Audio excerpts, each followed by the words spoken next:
I searched how to buy shares of Foxx Development Holdings Inc. to demonstrate the full process.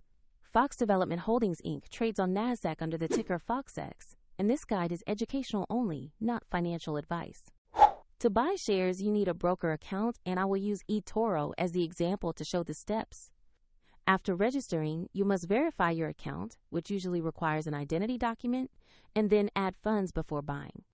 Use the platform search box and type the ticker FOXX to locate the listing.